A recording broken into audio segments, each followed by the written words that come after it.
What is going on, ladies and gentlemen? Welcome to the podcast tonight on this wonderful Friday. I am accompanied by the man himself, Boston Hater, and Mr. Florida Mike. We're here to talk some off-season football, talk a little bit about the Niners. How's everybody doing? Welcome to the stream, to the N.W.A podcast. Boston Hater, how you doing, sir? I'm good. How about yourself? I'm doing good, man. Quick week. We're Super Bowl weekend's upon us. We'll find out pretty soon who's going to be holding the Lombardi Trophy. How are you doing there, Mr. Florida Mike? All is well, man. All is well. Good. So we're going to talk some football, man. How you doing, Javier? Welcome to the stream. Tom, welcome to the stream. Good to see you guys in here. Welcome. So, oh my goodness, there's a couple of things we are probably not going to touch tonight. Is anything that has to do with Tom Brady or Aaron Rodgers? For sure. Moving right along. Yeah. So we're not going to answer any. At least I'm not going to answer any of those questions. But it is the off season is here, gentlemen, and we lost a couple of receivers, and particularly one that made the Boston Hater pretty happy in losing Wes Walker. You said coaches, not receivers, right? Well, I meant to say receivers coach. Okay. Yes. Goodbye, Boston boy. Yeah. So we lost him. We lost obviously Mike McDaniel as the new head coach of the Miami Dolphins. The positive side of that is that being part of minority and the way the Niners and Kyle Shanahan has taken in minorities and developed them, or allowed them to be developed, I should say. And we're getting a 2 third-round picks. This is our second year consecutively with that we got 2 third-round picks for coaches becoming head coach. Last year in Robert Saleh, this year in Mike McDaniel, and then last year we got 1 pick for the GM that we lost. Martin, yeah. So the Niners are definitely doing something right, guys, and bringing in potential individuals that can be head coaches out there, and we can definitely get those third-round picks that we can definitely use.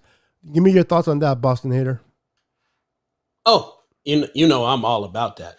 My thing is, if all they want to be able to get 2 third-round compensatory picks is to either take you get 2 if you bring any kind of coach to a head coaching position, or you get 1 if you bring any kind of administrator or anything to a general manager position. So, as long as they're doing that, I'm with it, because it's actually a very wise scheme. What it is it is the opportunity to stack draft capital that teams that aren't willing to hire minority coaches don't have, and if they get that real push for minority coaches to go, because you got a lot of hot coordinators out there, and because of it, when they get their head coaching opportunity, you're the one that cashes in.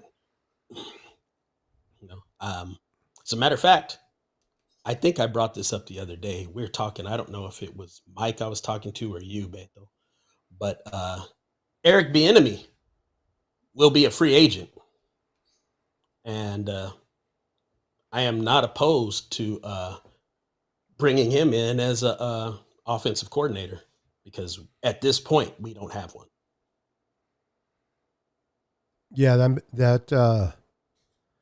that would make sense, and that, but I just don't see him coming in. I would love him to come in and take over this offensive, but I don't think Kyle's going to relinquish the play calling. And I know you mentioned, I think it was me you were talking about him, and it's like, why would he take less duties here and not stay with the Chiefs? Here's the thing. for some reason, I don't know what that reason is. The Chiefs Mm-hmm. are, whatever reason, he's been there, 5 years now? I think so. Yeah. And he has not landed a head coaching job for whatever reason. So, But is that his? whatever Is reason, that him or is that the Chiefs doing? it might be the Chiefs. But the thing is, we had an offensive coordinator that landed a head coaching job and a defensive coordinator in back-to-back years. So, for some reason, maybe they like people off of this staff. If I were him and the amount of money that they're going to, he's going to get a ridiculous deal wherever he goes as a coordinator. So why not? If I were him, what's the difference? Yeah. I can be the coordinator here, there. And if they're hiring people off of this staff because they like Kyle's guys, so be it. Yeah, most definitely. I mean, I don't care where you hire me as a head coach from, as long as you hire me as a head coach. Where do you want me to come from? What tree do you want me to come off of? I don't care. And Andy Reid is not a bad tree to come from either. Not. And I don't understand why they just kind of overlooking him. It doesn't make sense to me. No, that part I agree. Any thoughts on that, or anything you want to add to that, Mike? No, it's pretty much been addressed. I know Tom had a question in the comments, man. This one here. Tom, what's up, everybody? Doesn't Kyle call offenses anyways? Do we need an O? See, well, we didn't have one for the first 4 years. It was another question he asked prior to that. We had two people that were part of it because Anthony Lynn. Well, I don't know about his fit, but he definitely was a offensive mind. He had good credentials as an assistant. He was not a half bad head coach. He had he got the short end of the stick in the place he went. And right when it looked like it was going to turn around for the better, they fired him, which I think is a big bunch of crap. So bringing him in. That organization's bad, though. Yeah, I think he's a sharp mind, and I think he will be beneficial to this franchise. And he's another one that's probably going to be a head coach again sometime in the not so distant future. So not only does that benefit him, I think that having that mind benefits us. And I see us going in a direction now that we weren't before. When we came in and Kyle first came, all of the coaches were kind of new to what they were doing. And some of them, really infant stage coaches, on the level. But now you got guys like Anthony Lynn, who's got head coaching experience. You're talking about bringing, what's his name? Our old defensive coordinator who was Evangel. Yeah, they're talking about bringing him in as a consultant. So now you see them trying to turn. My thing is Kyle evolving now? Because now he's putting more experienced guys that have been around the block, who know a little more, who've been through some things in on his squad. So maybe he's evolving. And I know that he overall, even though there's some things we question about him, he does a pretty damn good job of coaching. No matter what people think. I mean, everybody's always trying to dissect him play by play, game by game. That's just not the way it works. You look at the whole body of work. Basically, what he did was he helped to put together a team and coached a team to an NFC championship berth. And that's what you judge him on. You don't judge him on, that 3rd and 2 play, he called a terrible call. I mean, so what? If you call 1,500 plays a year, you're going to make some bonehead calls. It's just the law of averages. I'm not too worried about that. And I've questioned him too, but that's not how we judge what kind of coach he is. and we don't judge him by, well, how many championships has he won in 5 years? That's another asinine take. First of all, as a coach of anything, just as a franchise, let's take the franchise. As a franchise, this will be the 56th Super Bowl. The most Super Bowls won by any franchise is 6. That means that the best Super Bowl record by any franchise is 6-50, and it only goes downhill from there. So if you've got a guy that, first of all, we're going to omit Kyle's first 2 years. We're not going to call him a coach for 5 years. That's not even a fair assessment. He built a team in the first 2 years. That team was not ready to compete. And he showed by the staff the actual players, the personnel that he had on the team, there were only 6 guys left from the day he walked in the door to that Super Bowl team in 2019. So he totally revamped that team. I will count everything he does from 2019. If you want to hold last year and all those injuries against him, so be it. And so the 2 real seasons that he had some personnel that he could really throw on the field without getting a bunch of, guys off the street like he did in 2020, he went to the NFC Championship one year and he went to the Super Bowl the other. What more could you want as a fan? If you were his boss, what more would you want? I mean, yeah, I won in the Super Bowl, but that's 6 out of 56. Keep putting yourself in position. Eventually, you're going to win. And what we want is somebody that's going to continuously put us in position. And so far, 2 out of 3 years, he's put us right where we needed to be. And to me, that's damn good assembling a team. That's damn good coaching. Yeah. You want to add to that, Mike? Well, I think when it comes to Kyle Shanahan, Nate hit the nail on the head. I mean, when it comes to some of the play calling, we've on this panel have been critical of his lack of usage of George Kittle as an example, to be specific, but early in the season. Now, as far as him as a coach, he's correct. I mean, out of 5 seasons, 2, he had a healthy roster. He had his guys in there, and the first 2 he inherited somebody else's. So, and he has his general manager. He didn't have Balky, so he worked with leftovers from the previous regime, and then he had to start in 2019. Kyle Shanahan, I was excited about that hire when I heard that we got him, and I was happy because I knew his body of work as an offensive coordinator, and I know that his dad, he comes from a tree from his dad, so he seemed to have everything that you would want in a coach, and he has proven so far to be a damn good one. And I believe, like I said, now that he got his quarterback, I believe if he keeps building around that and keep implementing and getting the depth, I believe we'll be in a position to win multiple Super Bowls for a long time to come. And we're going to get there. So we just got to keep going through the process, not get overreact.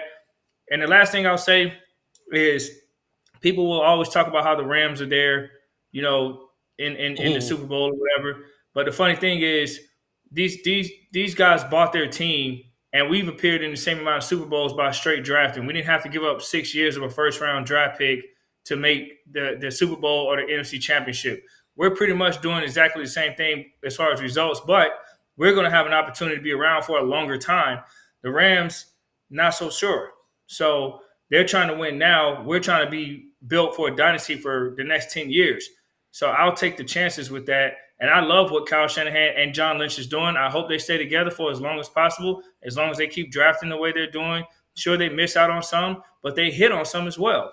I mean, so, I love Kyle Shanahan overall, despite some of the things that he does with, being conservative in 4th downs and 2s or not using George Kittle, getting him targets as much early in the season. Overall, man, he's a damn great coach, and I'm so glad we got him. Yeah. People just be patient. We're competing regularly, and it's only a matter of time before we get over that hump. Yep. You're going to see year after year, we're just around, and it's only a matter of time. And once we crack that first one, it might open the floodgates. We'll see. And Yeah. it'll kind of be nice to get that with the young kid. I mean, it would have been nice to get it with Jimmy, but if we get that first one with Trey Lance, one of many. But I agree. I agree with you guys when it comes to Kyle Shanahan. I think a lot of people get in their feelings and they get in their emotions, and if a game doesn't go as the way it should go based on what they feel it should have went, Kyle's the goat out. Like, let's blame Kyle, let's fire Kyle, or let's blame this. And it's just like you said earlier, you have to look at the whole body of work. You can't judge a coach or a player based on a performance, and people do that. They'll get all into Beto, their let me say feelings. this real quick. It was funny this year. A lot of our fans was talking about DeForest Buckner going to the Colts after the Colts won, and now all of a sudden they see now that we went to the NFC Championship without him, and the Colts didn't even make the playoffs. They couldn't beat Jacksonville. And this is not a knock to DeForest Buckner, but what it is when they question the moves that Kyle Shanahan and Lynch make, like not acquiring Antonio Clown, letting Buckner go, not doing this, not doing that. If you look at the consistency of the moves, we actually are not mortgaging the future, and we're able to build a consistent team. So what I'm saying is we're not looking to have a Super Bowl window and a rebuild. We're looking to have a dynasty, a decade of complete playoff appearances to win the Super Bowl as much as possible. I'm glad that we're doing that because everything that he's doing is calculated and is putting us in the best position to win for a long time to come. And fans will see that. Mark the words. Yeah, I go would ahead. like to add on to that. All right. I'm going to give you some examples of exactly what Mike is talking about. All right. We're not out there chasing these names like Von Miller, Jalen Ramsey. We're not taking our young quarterback who played pretty well, wasn't great, for an older quarterback that's just marginally better and giving up major capital for him. We're not doing these things. That's a sign of we need to be a little bit better. And you're giving up a lot to be a little bit better. And when you look at our moves are stuff like this. Laken Tomlinson for a 5th-round draft pick. Our left tackle, Trent Williams for a 3rd and a 5th. He's the best tackle in football. You got him for a 3rd and a 5th. Yeah, You needed 2 number 1s to extract Jalen Ramsey. I mean, what's more valuable? Left tackle or, high-end corner? It's a matter of that. But which was a better value? Definitely 3rd and a 5th instead of 2 1s. yeah, What they do is they beat up their cap with these high-priced players, and they gut their draft. And what's left with their draft, they have to nail that stuff to be able to continue to compete. It's only a matter of time before the cap catches up with them. And somebody put in something about the Tampa Bay Bucks. The Tampa Bay Bucks and the Rams are very similar in the way they approach things, except for the Bucks did not mortgage as much of their draft capital as the Rams have. The Rams were going after all these top tier Odell Beckham. There's another one. They're going after these top tier names. They're not exactly top tier talents anymore. Well, Ramsey was, but they gave up a lot of picks. The last time the Rams picked number 1, 2016. They picked the 1st-round draft pick in 2016. It was Jared Goff. And they gave up a bunch of picks to get him. And then they turn around and give up a couple more picks to get rid of him. yeah. So I understand. The next time the Rams, 2016 was the last time they actually had a 1st-round draft pick. The next time they'll have one, if they don't mess it up in the meantime, is 2024. That's 8 years without a 1st-round draft pick. But there's also other picks they've gave up along the way. K'Wan Williams, another quality piece that was one of the better slot corners in football that we got in free agency. Yeah. You know, we make trades that don't look like, aren't these glamour names, and they're major contributors. And we've had some duds that didn't work out that were really good choices when they were made. D Ford, that was a trade. It was a good idea. Too bad physically he just couldn't hold up. Yeah, it wasn't talent. It was just unfortunate. Oh. And then, people talk about our draft. And you hear these people, I don't know what they're talking about. They say, oh, the Niners can't draft. Messing up the draft. I was like, well, wait a minute. Let's just look at this. Isn't our current running back, didn't we draft him in the 6th round? What about our current wide receivers who look pretty darn good? Our current tight end. 5th rounder, our all-pro middle linebacker. Rounder, as a matter of fact, all of our linebackers, all 3 of them. Yep. There's nothing wrong with any of those boys. Nick Bosa. People want to say what they want to say, but I'm going to say this too. Eric Armstead. When you put Eric Armstead where he needs to be on that inside, and he's got a solid D end around, he is a whole different animal. And our run defense changed up instantly, and he was getting after the quarterback and harassing people from the inside. From the time they put him on the inside, it just took off. Actually, I'm going to say this because people talk about DeForest Buckner. They brought that up. Eric Armstead is a better fit for what we do than DeForest Buckner. And he comes at a lesser price. Yeah. So, yeah. And people you have to make that tough decision. And I feel like just to kind of put it in your heads, we're going to have to make a tough decision at linebacker. Dre Greenlaw or Al Shazier. I don't think we're going to keep both because it doesn't make sense. You've got 2 guys, and you will have to pay big money for a guy that's not going to get a lot of playing time.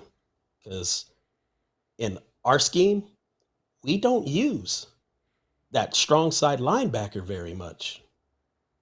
So one of them's going to have to go at some point. No, yeah, definitely. But we do have Greenlaw for another year on his rookie contract, so we're not gonna have to worry about that until next offseason.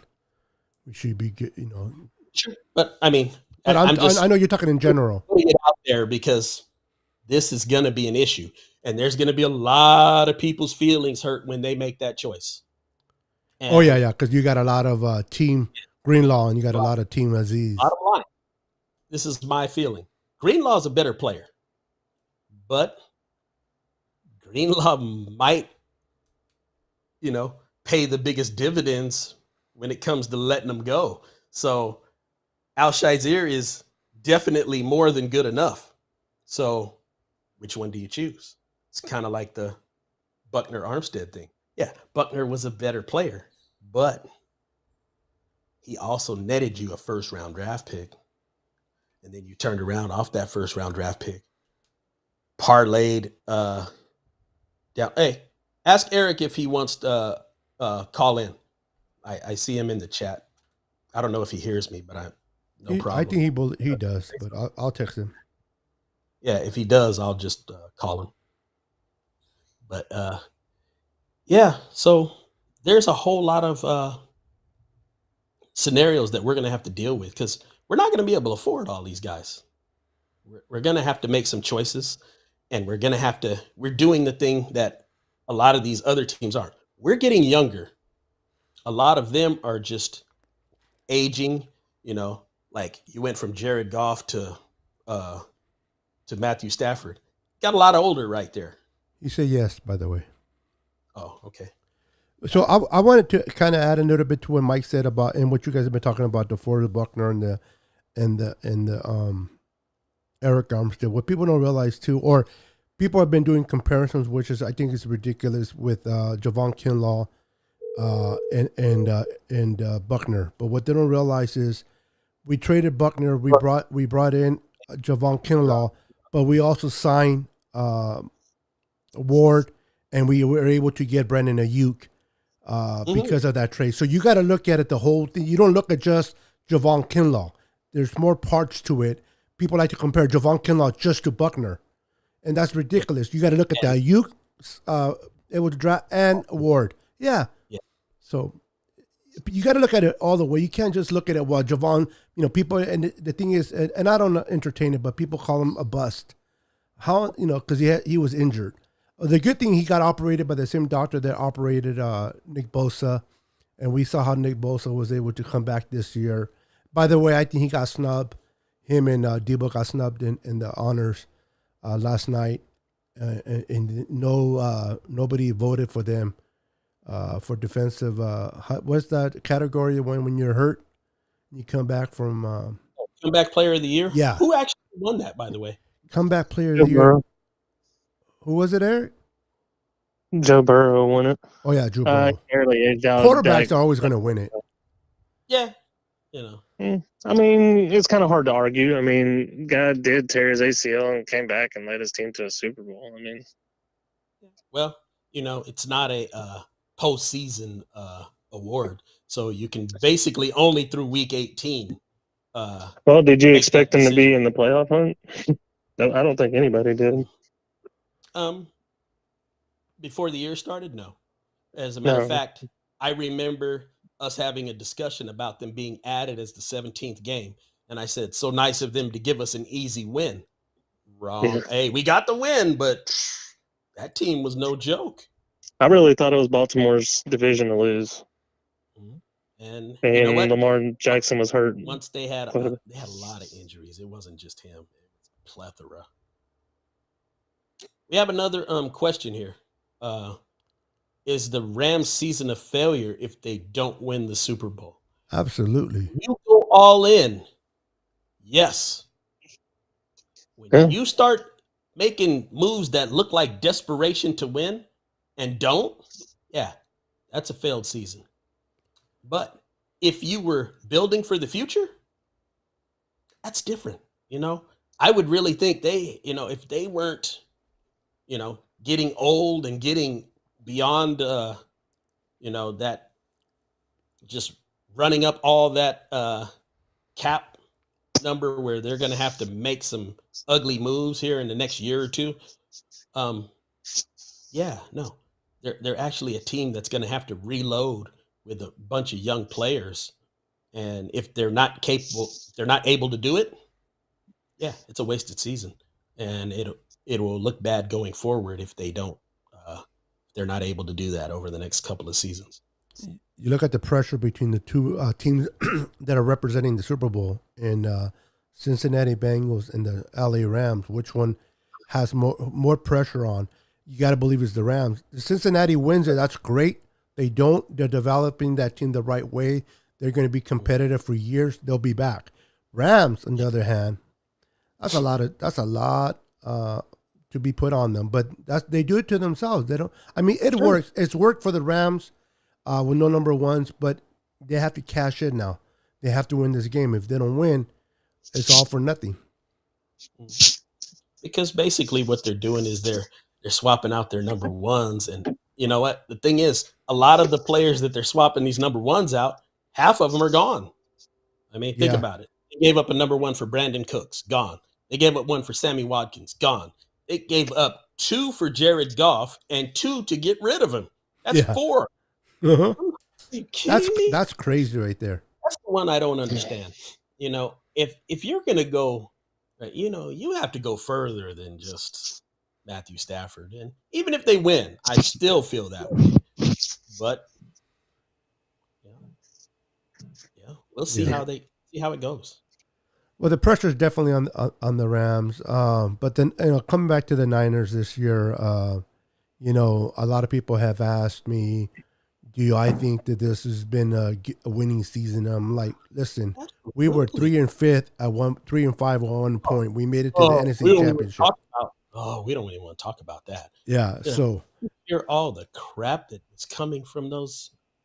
Oh, the season's over. Oh, fire Kyle. Oh, yeah, get rid of everybody. Yeah, abandon ship, and yeah, the conductor of the ship's looking at John Lynch and Kyle's looking at these like, yeah, bro, it's a 3-5. People were panicking, and the Niners were able to recover, get better, and they made it to the NFC Championship game and lost to a good team. But that is, I mean, of course, we all at the end of the day, we all want to go to the Super Bowl and win it.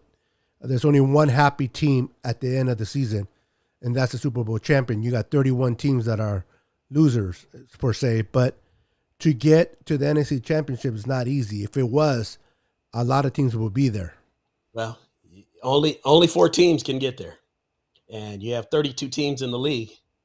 And when people are always talking about, oh, if you don't win, well, only one team gets to win a year.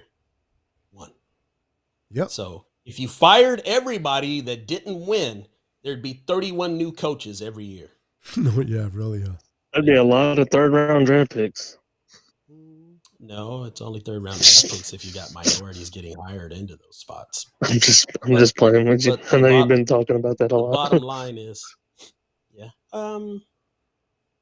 yeah, definitely. As far as Tannehill getting the comeback player of the year over Jimmy in 2019, I don't care about numbers. I'm not a numbers person anyway. It's like, when you were needed and what did you do? And that's a thing. Jimmy's numbers do not indicate at all what he means to his team. Because Yeah, I agree.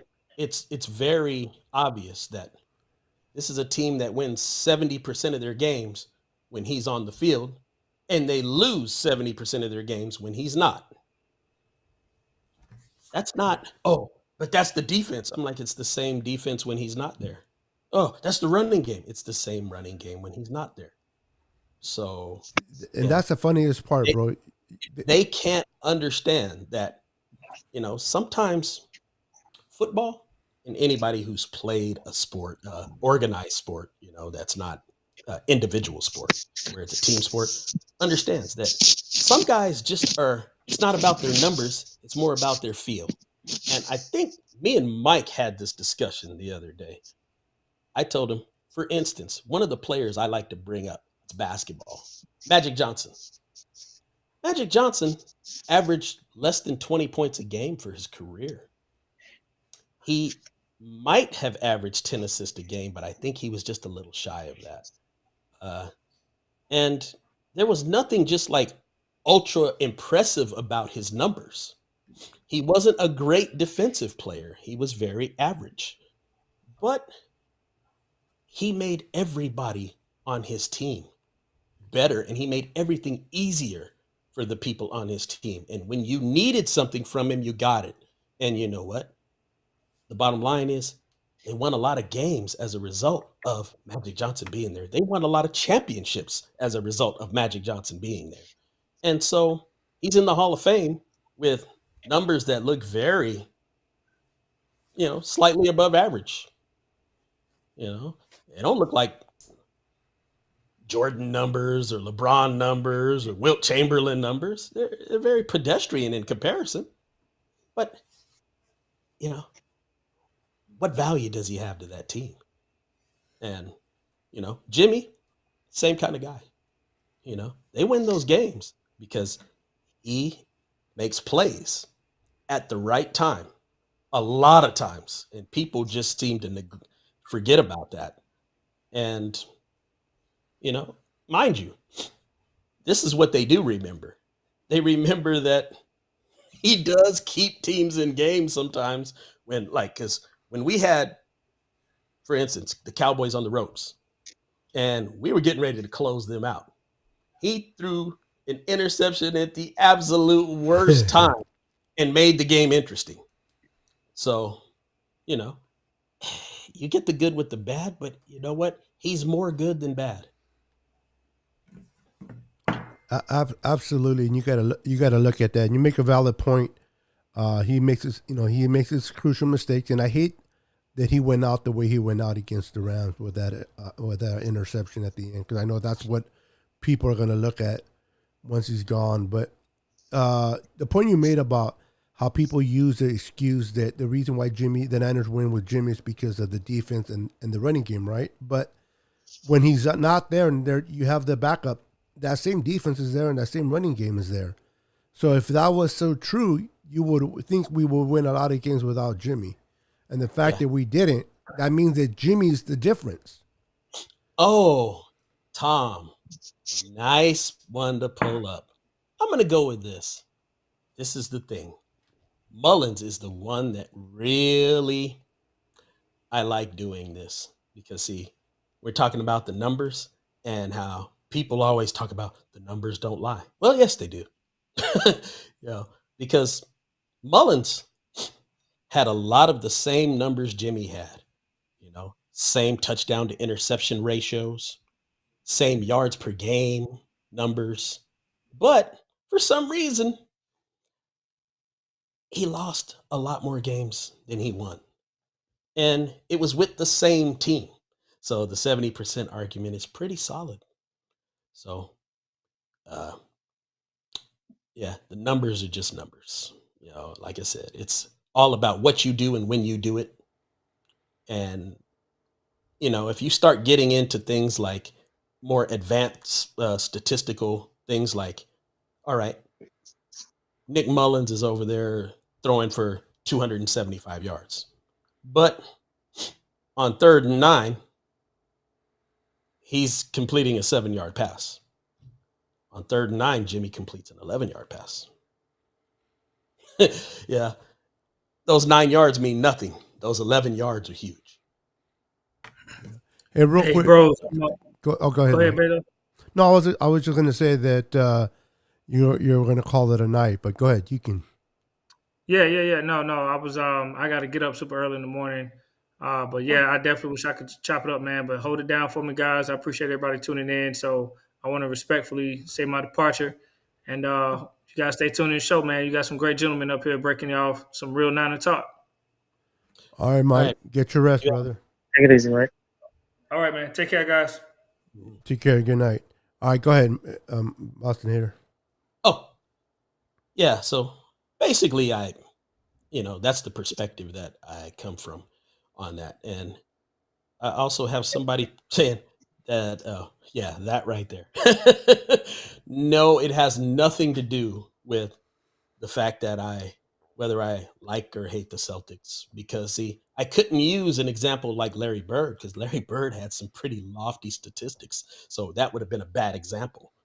You want to know who is uh, another good example? Joe Montana. Go back and look at Joe Montana's numbers.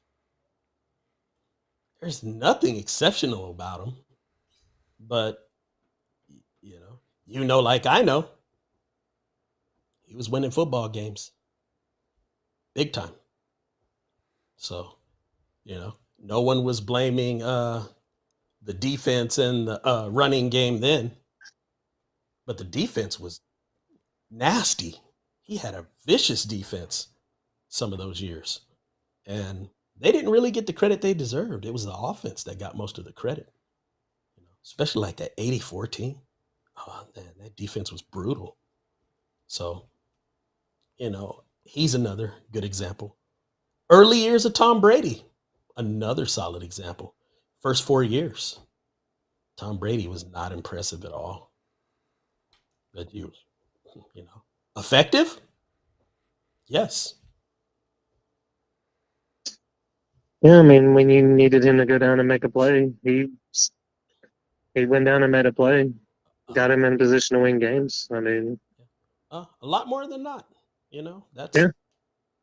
and that's what it's about. People don't know. There's a certain feel and you notice and when you watch a team play and they've got a certain guy as their leader, they seem to come together in a different manner.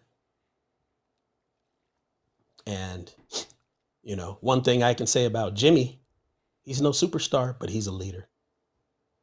Yeah, he may make mistakes and stuff like that, Yeah. but the team rallies behind him and plays better even after a mistake. I mean, most time and none. That's one of the things that I actually valued in Jimmy is when he would go out and make a mistake, he would come back and we'd have one of our best drives after he makes a mistake. Yeah, he typically didn't compound his mistakes with more. That was rare. I mean, there were times it happened, but it was seldom. Very seldom. But I mean, at the end of the day, he's human. He's not going to be perfect by no means. We had 2 opportunities in that game to go down and score, and we just didn't get it done. Yeah, it happens. People got to be careful what they wish for, man. Let me tell you, Trey struggles, and he's a rookie. He's going to struggle. It is 22 season. I got to believe that a lot of people are going to miss Jimmy being the quarterback. I honestly disagree. When it comes to winning games, is what I meant. Not necessarily. I disagree there too. You don't think they'll miss Jimmy? It seems. Let's put it this way. First of all, you've got a young guy who's pretty intelligent. I think he's going to take a step. I don't think you're going to see the same guy that you saw this year. And I hope think it's not. unfair to assess him in year 1 when he played 2 games as opposed to what he'll be in September. And I think you'll see a big strides in who he is and what he is. I just like to give you an example just because it just happens to be on the top of my head. Did anybody see the game that Patrick Mahomes played his rookie year? No, I probably did, but I don't remember it. It was the last game of the season. Oh, I think it's the Chargers, yes.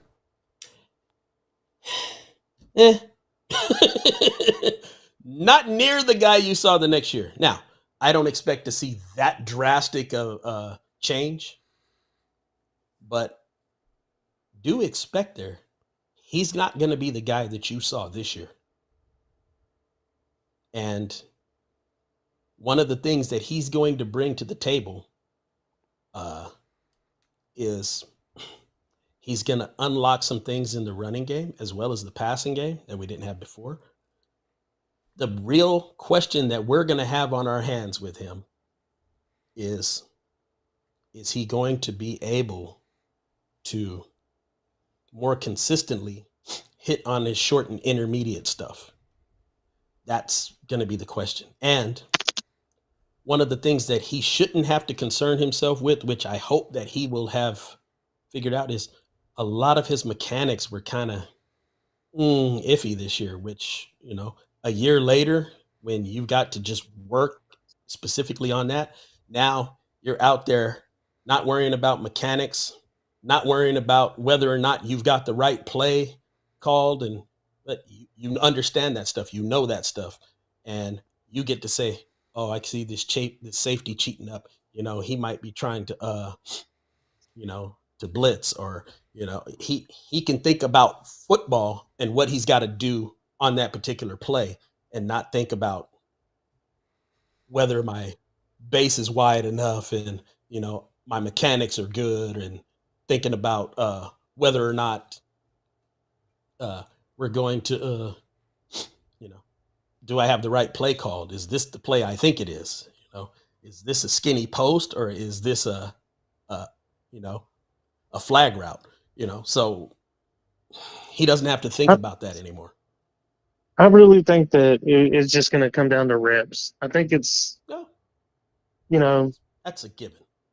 But that's really what I think. Yeah. He may come out. I don't think he's going to come out, blowing smoke out of the water or anything like that. No, but I do think that he will show signs of improvement with the experience that he gets. Yeah, it's it's all about not having to think about stuff that should be automatic. And Yeah, you could see that clearly he had that issue this year. So there was a lot of pressure. I no, mean, it's just a lot to know. I mean, we're talking about a guy that's raw. So, you know, he, he needs to put in he's that work. played very little football in the last 2 years. So I mean, yeah, but he's probably done it. I mean, he's done it his whole life. So, but it is a big step from college to the pros. So Uh, a lot more fast pace. yeah, goes without saying. Well, let's go ahead and transition a little bit towards a question that was asked earlier. I'll bring it up because it's something that the Niners don't do very often. Need to, but Glenn had asked, what do you think we should do with the number one main focus this offseason? He personally feels it's the secondary, to strengthen the secondary, right side from the center. But to, Um, we need that's to, but in the draft, bro, we don't draft center first.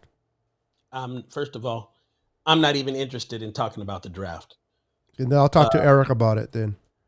you know, it's like we really need to address free agency But I don't, because talking about a draft and the free agency hasn't even been addressed.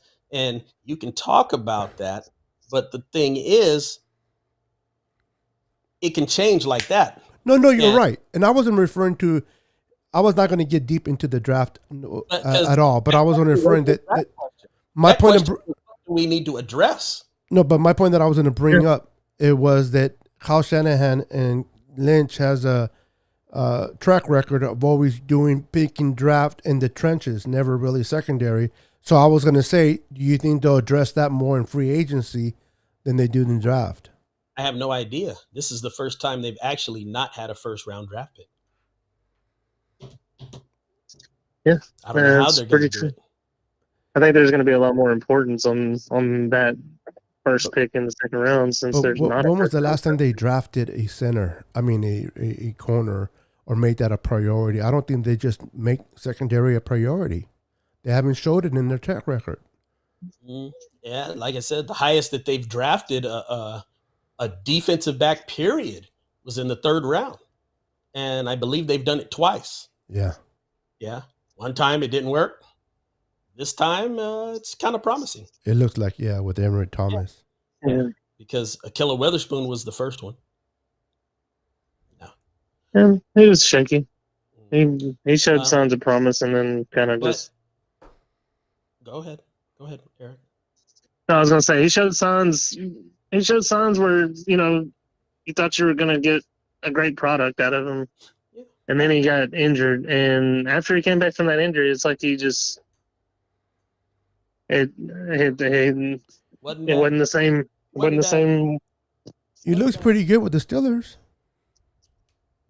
Who? Witherspoon. Akilla? Yeah, it was not very good.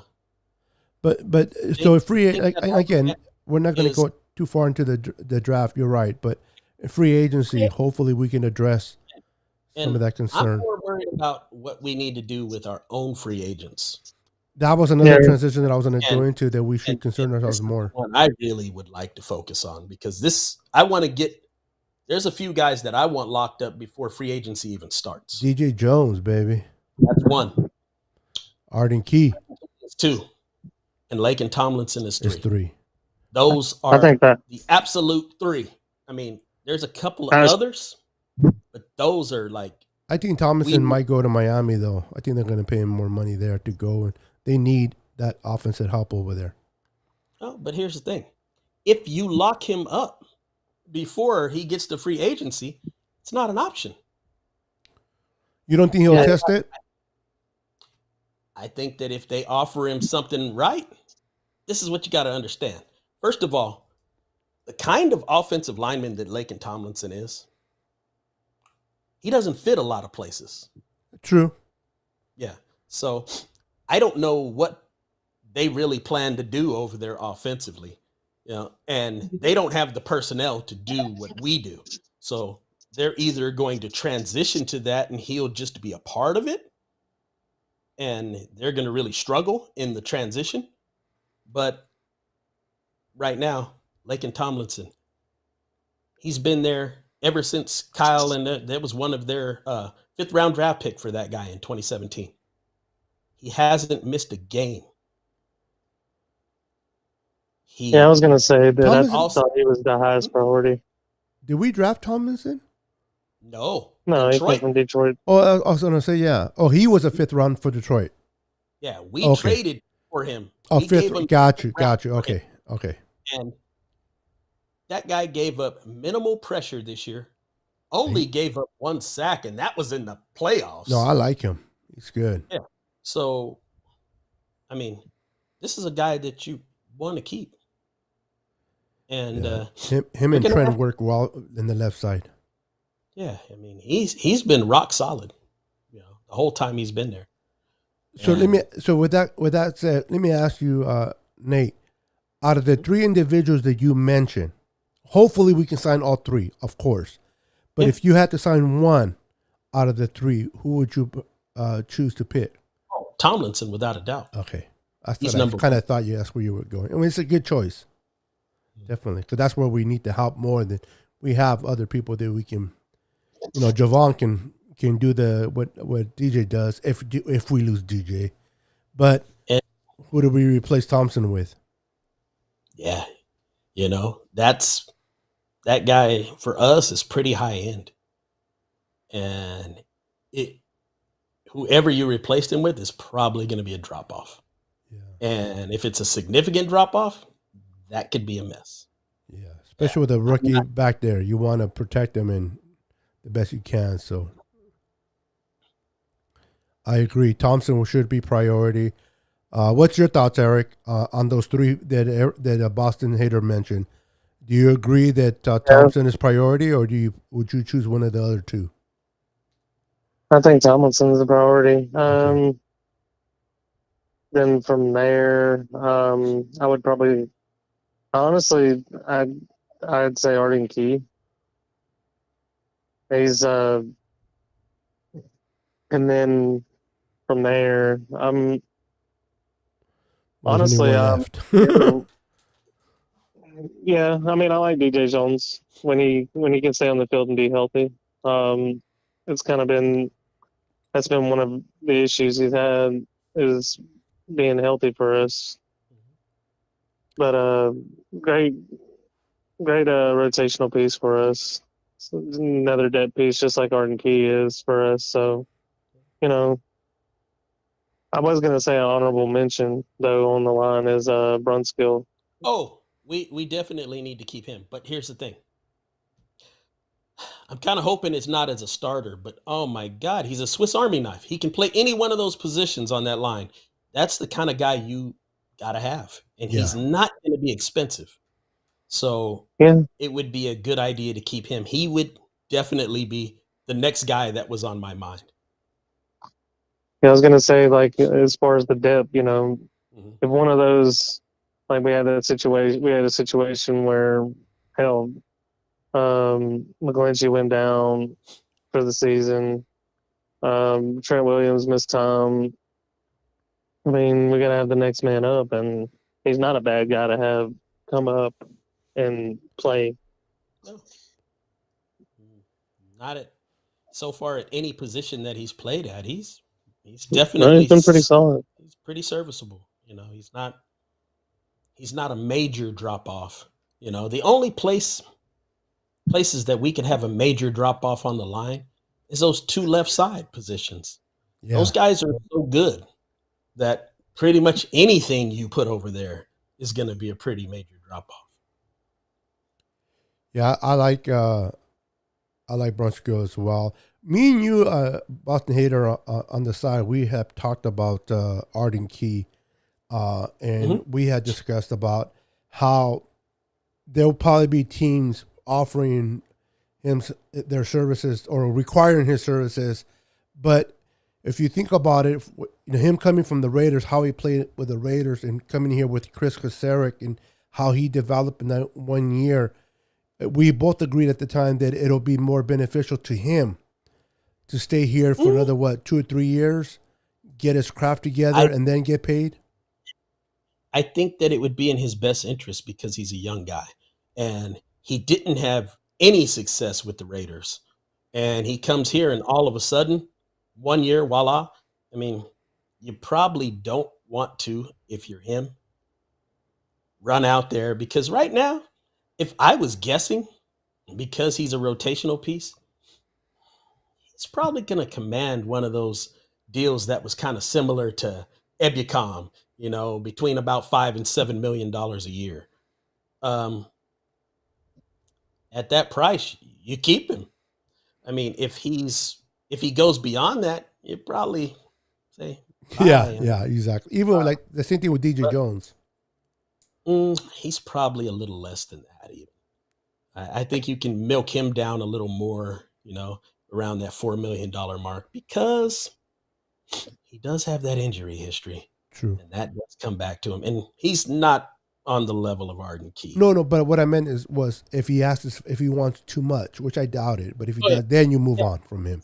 That's what I meant. Same thing with DJ Jones. You don't pay them extra money. And I don't think John Lynch has that track record. He's like, we'll work with you and we'll be fair, but if you want a little bit too much, then move on. Look at that example with DeForest Buckner. People think that we didn't want him. No, he wanted more money that we were going to pay him because we were not going to mortgage the future. And he went on and went with the Colts and got paid. But the Niners were not going to pay him. But the Niners made an offer to him in 2018. Mm-hmm. And that's what people don't understand. They wanted to keep him. They were going to let go of Armstead, but since he didn't take the offer, they decided to keep Armstead. It wasn't like I tell people this: if you always wonder the Niners chose who they would have chosen, they chose DeForest. DeForest didn't want what they chose him for, so he moved on, and they kept Eric. So it's not like they chose Eric over Buckner. No, but looking back on it, it was probably the best way to go. No, I agree. Well, let me ask y'all this: as far as at this point, I mean, with D Ford under contract, are we really at the point where we can cut ties with him and save any money? Before June 1st, they're going to cut him. You're not going to save a lot. About $7 million? I don't know if it's even that much, but you're going to save something. And, he's pretty much done. I think it's time. Yeah, I think it's about the $7 million. If I was looking it up the other day, but that helps. And unfortunately, it didn't work out with him. And like Nate said earlier, bringing him in free agency was not a bad decision. I think we got a bargain for him. Unfortunately, the injuries, it didn't work out. But people are stating that people look at it as it was a bad trade because unfortunately there was no productivity because of his injury. But that's not true. It was a great trade if he would have remained healthy. You have no control over injuries, right? No. Now, do you think that we possibly bring in another? If we get rid of him, we bring in somebody else outside of just re-signing Arden Key? And probably not. I think they're going to focus on Debo and Nick Bosa for the bigger money. That's down the road, though. No, I know, but I'm saying I don't think they're going to, unless I'm wrong, but I don't think they're going to bring a high defensive end at. No. That's what I meant. They're going to reserve that money. That's not happening. Yeah. But by the way, Ford is a $11.9 million cap hit, and his dead money is 9.8. So it's about a $2 million savings to cut him. $2 million? Mm-hmm. Yeah, I didn't think it was 7. That was quite a bit. I thought it was 7. Okay. They'd have hung him already. Yeah, he'd have been gone. Well, I do appreciate that he restructured his contract. The guy's a decent guy, man. He did. That dude's awesome. He didn't have to. He could have said, you know what? Oh, wow. It'd be great if he just retired. But the dude's awesome. But he knew that, the Niners paid for him. They believed in him. He couldn't produce. And as a gentleman that he is, he realized that he was not able to do the injury, and he gave a lot of that money back. And that's pretty cool. It just tells you the relationship between player and the organization with John Lynch and Kyle Shanahan, how much respect they have for one another for him to do that, right? Well, I mean, just look at the way they treat their players, even when they leave. I mean, True. and their coaches for that matter. It's like you didn't fire the special teams coach. He actually you parlayed him into another job. I mean, man, I'd have left that dude smoking on the field one of those times after some of the stuff that I've seen over the last few years. That's not their MO. Yeah, no, they really take care of their people. Um, you know, you had the way DeForest Buckner left. He basically chose his spot. Yep. Looks like Jimmy's going to get to have a lot of say in where he goes Yes. from the way the talks are going already. So, I mean, And rightfully so. that's how they, yeah. Because oh, by the way, Jimmy's not getting released; he's getting traded. You know, that's the funniest stuff, bro. Somebody said- As a fan, people look at it. They look at his interceptions and all this crap they want to look at. I don't know what they're looking, but they want to look at it. But they don't understand GMs, especially coaches that might be on the hot seat, that if they don't make the playoffs, could get fired. There'll be teams interested in someone as like Jimmy. They can get him there. Oh, there's a few teams that will be. I mean, think about it. Like I say, Jimmy, you can win with him. He showed that. Absolutely. You know, there's teams like Washington, Denver, Miami becomes a possibility now because they're not too high on that kid they drafted a couple years ago. So And he's familiar with McDaniel. And I said Pittsburgh, another one, but they have no means to protect him. But Pittsburgh would get him killed. But they'd probably get him killed. But Tomlin finds ways to win. oh yeah, So, and I think he could win. and With they need Jimmy, a quarterback. but he's got They need a He's quarterback. got to fix that line. Yeah, because he won't have him. He'll miss No. 13 games. Who's that? I said Pittsburgh. Oh, Pittsburgh. Got it. If they don't fix that line, he'll miss 13 games. Yeah. That's a good fit, though. Pittsburgh. I think Washington would be a good fit for him as well with the Commanders. They need a commander. I think all of those teams we just named would be good fits. I think the Steelers are probably the worst one based on their terrible offensive line. You know the best one it would be. I don't see him going there because they already just got a quarterback. But the Colts would be a great place for him. I'm saying if Carson wasn't there, Carson's there. There's a good chance that he might not be there anymore. So, Carson? Yeah. Ooh, that's a good fit for Jimmy, man.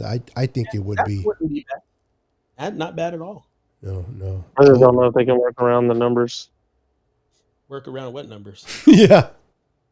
Exactly. There's no number. Yeah, that would be a good fit. Tampa.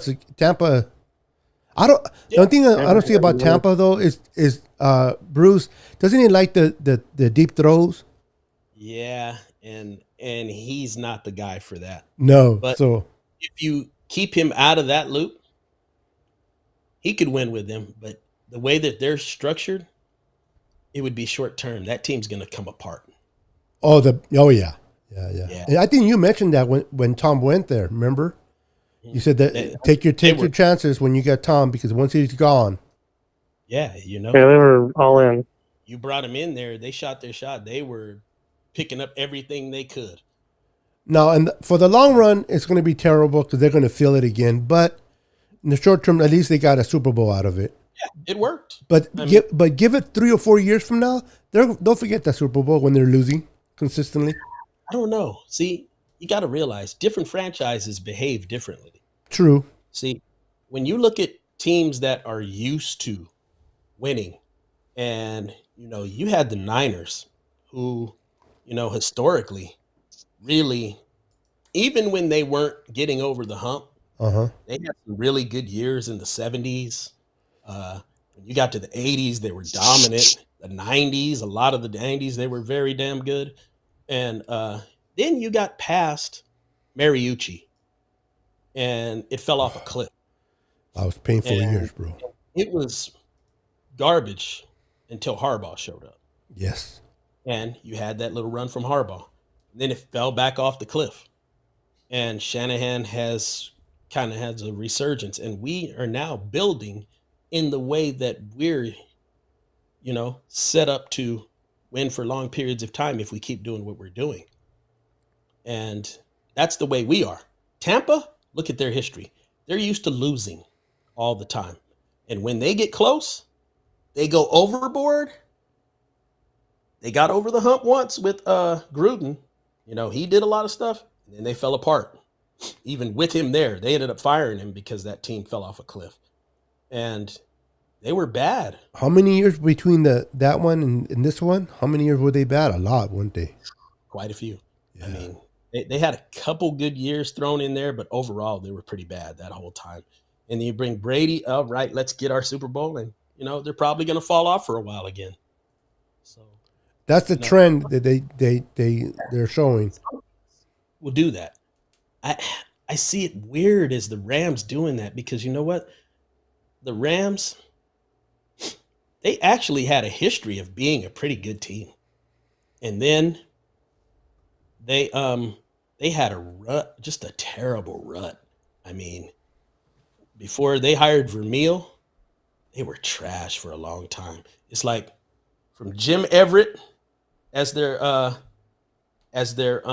quarterback, when he left, all the way to Vermeil, they were no good. And that's it was pretty bad. Yeah, and then once Vermeil left, they kind of crashed and burned, a couple of years after that. And they weren't good again till McVay got there. Because they were terrible with that. What's that dude? The Fisher. USC guy from Fisher. Oh my God. Jeff Fisher, man. He's a joke. He's a head coach again, but he's a joke. 7-9. What? Yep. Not in the NFL, of course, but one of those teams out there. I forgot which one it is, but he's a head coach. I guess in the Rainy League or whatever. Oh, well, yeah. I don't know why. Because if you look at his coaching career, a lot of terrible teams. I mean, he's only had about, I think he was a head coach for 22, 23 seasons. And I think he had 4 or 5 winning seasons out of that. Yeah. I mean, just terrible. And he stayed in Tennessee forever, just winning a few years. Yeah, that's a name that I haven't seen in a minute. Yeah. And he's over there screwing up that he is, man. Jacksonville. He's not helping that cause. I really feel bad. I had high hopes for Trevor Lawrence in the NFL. And if they don't get Balky out of there, or they don't, it's. Man. I feel bad for him. Yeah. Well, I don't think. I mean, if they resign him, if they pick up his 5th-year option, he has to be there at least 5 years, right? Mm-hmm. Yeah. Still, man, that's a lot. Wow. It's sad where sometimes when you go as a quarterback to a certain team that is just trash, and I thought that bringing in that offensive, I can't say Leftwich, I think is his name, would have been great for the development of him, but the fact that he wouldn't go there because of Balky. That was hilarious to me. How, as an owner, why would you keep Balky? Why don't you bring that coach and help up your quarterback and bring in another GM? Anyway. Yeah, I don't know. It doesn't make sense to me. Yeah, it sure doesn't. I'm not going to say that it should be totally credited to Dungy because Dungy had no offense, and Gruden came in there and addressed that. The defense, totally credited to Dungy. I mean, Dungy definitely gets some credit for that team being what it was. But Gruden came in there, got a bunch, ran a bunch of players on the offensive side of the ball that were good enough to really generate some consistent offense, and they got over the hump. And he put a lot of money into them, and just like 2-3 years later, they fell off. The other thing, Mike Martz with the Rams, they were good for about 2 to 3 years, and they were done. But it was because of him. He's not a very good coach at all. He's an offensive coordinator, and that's what he needs to be. He's a good offensive coordinator. Yeah, as an offensive coordinator, you're right. This guy's amazing, but overall, his way of thinking though was kind of he actually needs, as an offensive coordinator, he needs somebody to overrule Keep him in line. Yeah. that ultra aggressive nonsense that he does, because he wants to just throw and throw and throw and throw, and I'm like, this isn't making sense. Yeah, that You've was got a always, smallish defense out there. When they played the Patriots in the Super Bowl, and he's throwing the ball. You've got the best offensive line in football, arguably the best running back in football, and you're throwing the ball 19 times in a row, and then 14 times in a row. It's like, what are you doing? the defense hated it, bro, because when they had a 3 and out, the defense will have to go right back in there. Or if they got a quick touchdown, which they did, there goes the defense. Well, they didn't do too much of that on that in that particular game, because they didn't score very much. They didn't move the ball very well. Yeah. Who was our worst coach? Yeah, oh no. my god, that's a whole different I'm not podcast. doing that. Yeah, I'm not doing that. Yeah, that's a whole different What? podcast, Tom. We can be here for another hour talking about that. Corey says, Eric Davis, who do you think the Niners should bring to back up Trey? Doesn't really matter. Corey and his But backup quarterbacks. Oh yeah, I forgot about that. I didn't even think of that, but yeah, Corey. we're just hoping that we don't have to use that guy. But who do you think is a good backup for him, Eric? I've been saying Tyrod Taylor only because of the history with Anthony Lynn, Lynn? and I think the offense is going to see a change, and I think some of the similarities. So I'd probably go Tyrod. Yeah, you definitely want to get a veteran. That's for sure. That's not a bad choice. But not RG3. I like the old man, the bearded man. Fitzpatrick? Did you see? Yeah, Yeah, I think he's going to retire. Yeah, we'll see. I like him. Did you see Andrew Luck? Just don't bring Cam Newton. Yeah. That's No, not a God, good no. one either. No. Cam Newton's a bad choice. There's another one that's a terrible choice. Don't say Marcus Mariota. He's not. That's terrible. Oh, Tom stop. Brady's not coming out of retirement to play for the Niners. All I know is Marcus Mariota hasn't showed me he could be a good backup quarterback. So Much less a starter, huh? yeah. Oh, that's a funny thing you said too, Eric. It's not even about him coming out of retirement. It's how you trade someone how you going to trade someone that's already retired. That makes anyway. I mentioned earlier I was not going to talk about that, but Next. yeah.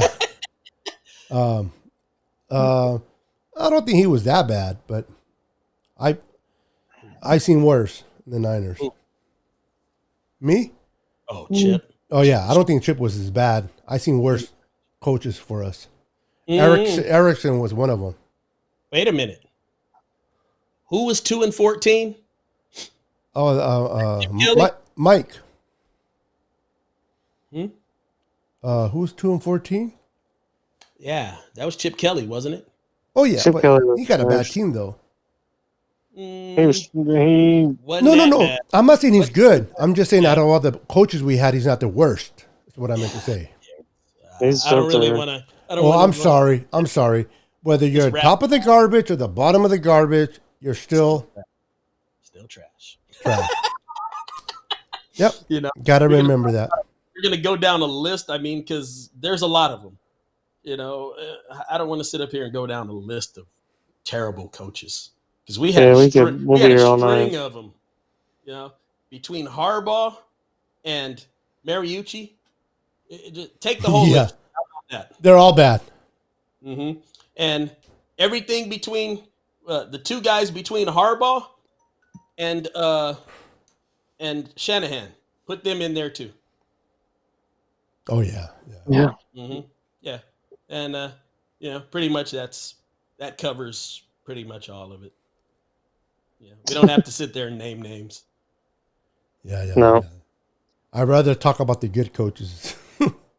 I love Jim Tomsula as a defensive line coach. But I think I hated how they used them as a goat, man.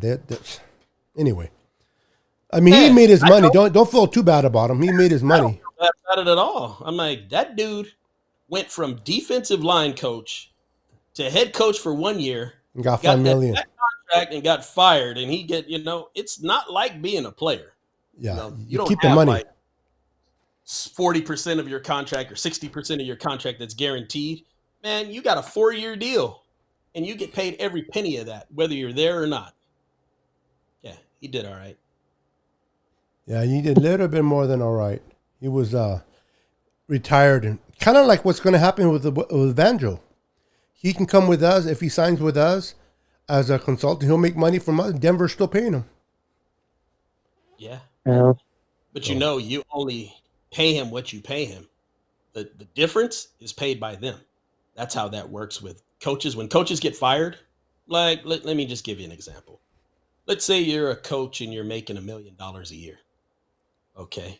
And you've got 3 years left on your deal. You get fired. Mm-hmm. Now you're going to another team, maybe in the same capacity, but you're making $300,000 a year. Okay. Well, the team that signed you to that $300,000 a year pays the $300,000. Oh, another team pays the 7? Yeah, they pay the rest. Got you. Yeah, you're under contract for that $1 million. You're going to get it. Okay, that makes sense. That makes plenty of sense. Anyway, we've been on here for a minute, brother. Let's go ahead and call it a night. Anything you want to say to those that are watching? Any final words there, Boston Hater, and then I'll give it to Eric. No, I mean, it was nice to be back on here. It's been a minute. Good to see you guys coming in. Let's try to get this done again next Friday. Yeah, absolutely. Yeah. Next Friday at the same time. Still a lot of stuff out there that can be talked about. I know I was pretty long-winded today. I'm usually not as long-winded. Yeah, I was like, what? That's not like Nate. Yeah. There's just a lot to discuss. And it's gonna taper off because the season's over. There's gonna be less and less to talk about. We'll be focused on free agency. After free agency, then we can kind of really home in on the draft and we can really pin stuff down. It's kind of hard to talk about it now, though. When you talk about it now, it's all a bunch of, fairy tale stuff. And, I'm not big on that.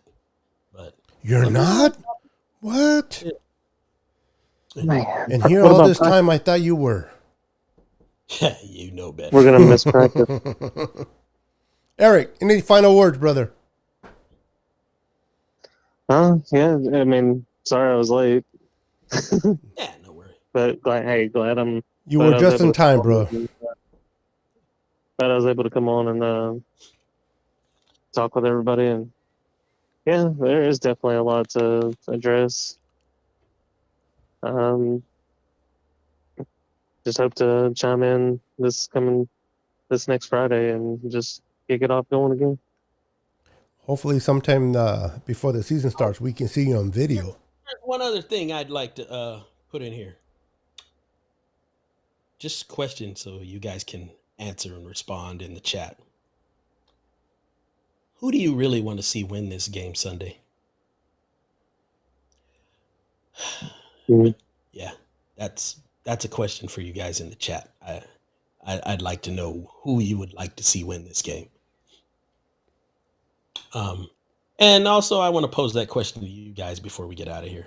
Who would you like to see win this game? The Rams. Okay. My pick's with Cincy. No, I'm just kidding. I want Cincy, but if I pick the Rams, Cincy will win. I know that's stupid, but that's how I feel. Yeah. I think that because I think I've already been clear about my feelings with the Rams that obviously I want the Bengals to win. I'm not really heavily, I don't really have much skin in the game other than I have some issues with the Rams. So, I don't like their practices historically, not just recently. So I take issue with some of that. So based on that, I want Cincinnati to win, but I really don't have a lot of skin in the game either way. Corey says Bengals. Question, Tom. Answer the question. Come on, Tom. I hate both Yeah, teams. Yeah, that's fine. But you have to, when you have two endings, it's like, I don't really care for the Rams, but when they play the Patriots, I want the Rams to win. Glenn says Bengals 24, Rams 17. Well, I mean, if you want to give predictions, that's cool too. But okay. Christian says, after what the Rams did to us, I don't go by that, but. Okay, I mean, hey, if you want to take it personal, I mean, the Rams didn't do anything to us. We did it to ourselves. We could have Bingo. Yeah. Yeah, the Rams didn't throw an interception to themselves. It wasn't just the interception. It was all kinds of stuff. No, I know. Actually, you know what? I was surprised by McVay, the way he came into this game. He kind of beat the Niners, not the Niner way, in a way. And it was kind of caught Niners a little bit off guard. Yeah. They ran the ball. It won't work again, but good luck to you. No, I hear you. And a lot of people want to blame Tart and dropping that ball. It says that we would have won. Not necessarily. It would have helped a little bit, but I can't say that we would have won because of that. Once again, there were a number of things that happened that led to that. But here's the bottom line. They scored 20 points and won the game. That's it. Yeah. There you go, Tom. That's what I'm looking for. I like, he hates the Rams a little bit more. I love it. Yeah, perhaps. Well, he says he hates both teams, and he's giving you a bingo win. So. Yeah, that's why I told him that's not the question. Yeah. You gave in, Tom. You should have stayed with both teams. Yeah, they can't both lose. So. Can they both tie? No. Not even Can't Super get a Bowl. time in Super Bowl. I don't Super Bowl or playoffs. Playoffs? Yeah, you can't tie in the playoff. But anyway, we're going to go another hour.